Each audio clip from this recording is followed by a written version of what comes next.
ঘর গোছানোটা কি শুধু মেয়েদেরই কাজ? আমি যতটুকু দেখেছি আমাদের দেশে এবং বিশ্বের অনেক অংশেই রান্নাকে সাধারণত নারীর দায়িত্ব হিসেবে দেখা হয়। ছেলেবেলা থেকে শুধু মেয়েদেরই শেখানো হয় কিভাবে ভালো রান্না করতে হয়, পরিবারকে রান্না করে খাওয়ানোর গুরুত্ব এবং একটি ঘর পরিচালনার সূক্ষ্ম বিষয়গুলো। অন্যদিকে ছেলেরা বড় হয় ঘরের কাজের কষ্ট বা দায়িত্ব সম্পর্কে খুব একটা ধারণা ছাড়াই। খাবারের টেবিলে তৈরি খাবার পরিবেশন করা হলে হয়তো তারা খুশি হয়, কিন্তু তারা খুব কমই ভাবে যে এর পেছনে কতটা শ্রম লুকিয়ে আছে। পরিকল্পনা, প্রস্তুতি, রান্না এবং পরবর্তী পরিষ্কার পরিচ্ছন্নতার কাজ, যা মেয়েরা প্রতিদিন করে যাচ্ছেন নিঃশব্দে, কোনো প্রশংসা ছাড়াই। আরো বেশি খারাপ লাগে তখন যখন প্রশংসা দূরে থাক, আরো কটু কথা শুনতে হয়। রান্না ভালো হয়নি, লবণ বেশি হয়েছে, এটা খাওয়া যায়, কত কি। কিন্তু বিষয়টি সবচেয়ে বেশি চোখে পড়ে তখন যখন একটা ছেলে বড় হয়ে পড়াশোনা কিংবা কাজের জন্য দেশের বাইরে যায় কিংবা বাড়ি থেকে বাইরে থাকতে হয়, যেখানে তাদের সাহায্য করার মতো কেউ থাকে না। সেখানে নিজেকেই সবকিছু নিজের মতো করে করতে হয়।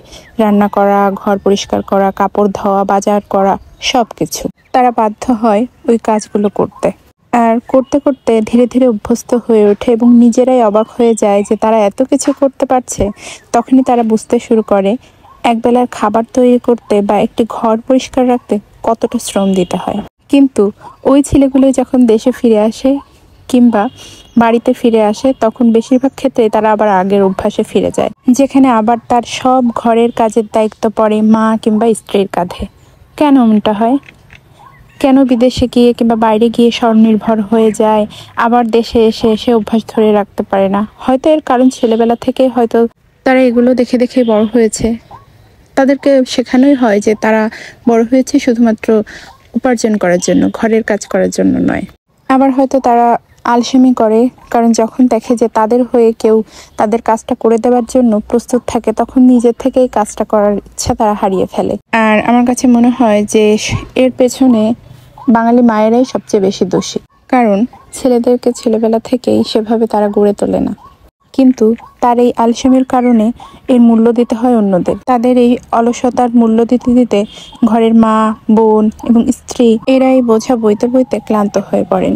তারা নিরলসভাবে কাজ করে যান যাতে তাদের জীবন সহজ হয়। সবচেয়ে দুঃখজনক বিষয় হলো তাদের এই অক্লান্ত পরিশ্রম অনেক সময় অদৃশ্যই থেকে যায়। কতজন আছেন যারা খাবারের জন্য মা বা স্ত্রীকে ধন্যবাদ দেন? কতজন সত্যি করে স্বীকার করেন যে আমাদের জীবন সহজ করতে তাদের কতটা কষ্ট করতে হয়? এটা আসলে কাউকে দোষারোপ করার বিষয় না, এটা আসলে উপলব্ধি করার বিষয়। একটু সহায়তা করতে যদি প্রত্যেক পুরুষ দিনে ছোট ছোট কিছু কাজ করতে শুরু করে, যেমন রান্নায় সাহায্য করা, টেবিল সাজানো, বাসন ধোয়া অথবা নিজের জন্য এক গ্লাস পানি ঢেলে নেওয়া, তাহলে পরিবারের উপর অনেকটাই চাপ কমে যাবে। এসব ছোট ছোট উদ্যোগ একজন মা বা স্ত্রীর জীবনে অনেক বড় স্বস্তি এনে দিতে পারে। একজন পুরুষ দেশের বাইরে কিংবা দেশের ভেতরে যখন বাইরে থাকে, তখন তার বেঁচে থাকার তাগিদে কাজ করতে হয়, কিন্তু দেশে সেটা শুধু বেঁচে থাকার জন্য নয়, সেটা সম্মান, সহানুভূতি এবং দায়িত্ব ভাগ করে নেওয়ার জন্য হওয়া উচিত। ঘরের কাজের দায়িত্ব ভাগ করে নেওয়া কোনো দয়া নয়, এটা প্রয়োজন। এটা এমন এক উপলব্ধি যা বলে দেয় একটি ঘর শুধু ভালোবাসার উপর নয়, ভাগ করে নেওয়া দায়িত্বের উপরও দাঁড়িয়ে থাকে। আসলে আমাদের মায়েদের কিছু দায়িত্ব থাকে তাদের সন্তানদের এতটুকু উপলব্ধি করানোর যে কাজের কোনো ছেলে মেয়ে নেই। শুধু ভালোভাবে লেখাপড়া করা আর বড় হয়ে অফিস থেকে বাসায় ফিরে নিজের বাদশা ভাবার মনোভাব পোষণ করাটা ভুল। শুধু প্রয়োজন কিংবা বেঁচে থাকার তাগিদে বাইরে গিয়ে কাজ শেখার জন্য অপেক্ষা না করে ঘর থেকেই শেখা উচিত। যারা প্রতিদিন আমাদের জন্য নিঃশব্দে কাজ করে যাচ্ছেন, তাদের প্রতি কৃতজ্ঞতা প্রকাশ করা, তাদের কাজের অংশীদার হওয়া উচিত। কারণ দায়িত্ব ভাগ করে নেওয়ার মাধ্যমেই শুধু একটি ঘর নয়, এমন একটি পরিবেশ তৈরি করা যায় যেখানে প্রত্যেকেই সম্মানিত এবং ভালোবাসায় পরিপূর্ণতা অনুভব করতে পারে।